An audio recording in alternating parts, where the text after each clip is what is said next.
Now, during lockdown number 1, parents got a taste of what it's like to teach their own kids, and many of us were pretty stoked when it was time to send them back to school again.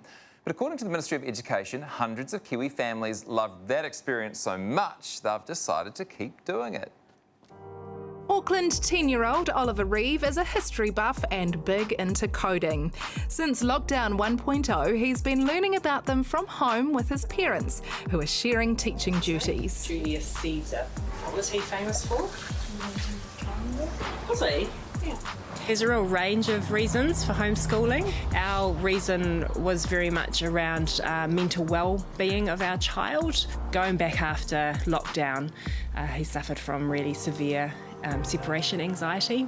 Ended up being that the way that we could have him in school was to be with him. Last year we had a diagnosis for Asperger's and dyspraxia, so our Ollie has got some superpowers, and we're just finding that he was no longer fitting. You know, we said it's an unconventional child trying to fit in a very conventional system.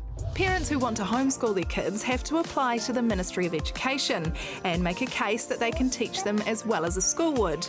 If approved, they get a certificate of exemption and a yearly allowance of up to $700. Little brother Noah's at home with Ollie right now because of the lockdown. But on a normal weekday, he's at school and loving it. He's thriving there. He is still happy to be there, a little bit upset that he doesn't get to be homeschooled as well. We've just said, let's talk about that when you hit year 5. Critics argue homeschooled kids miss out on socialising with other kids and getting exposed to other people's ideas. But Abby says that view is outdated. Gone are the days where homeschoolers are quite isolated. We get to hang out with other families. We go and have art class and sporting classes. You'll find that homeschoolers are actually a very sociable bunch. Schools don't fit everybody, and so I think that being honourable to our children and where they best learn, I think, is why homeschoolers choose to homeschool. Yeah, so now we've got Cynthia Hancock's joining us. She helps get homeschoolers the exemption that they need to teach their kids. Cynthia, just how hard is it to get that piece of paper? Well, some people find it quite daunting because the ministry wants to see a real outline of the first year's program in home education, and there's certain elements they look for within that. The ministry's forms, being government department forms, aren't always in what you might call plain English, so some people need a bit of support around understanding the requirements. But the actual process is quite a valuable process for the families themselves once they get their head around it, and it is not that difficult, really. What about those concerns we just heard that kids who are being taught at home don't really get the chance to socialise?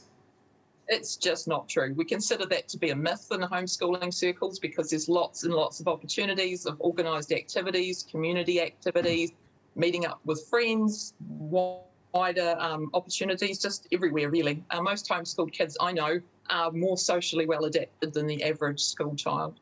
Speaking of myths, are you all hippies and naughty children and weirdos?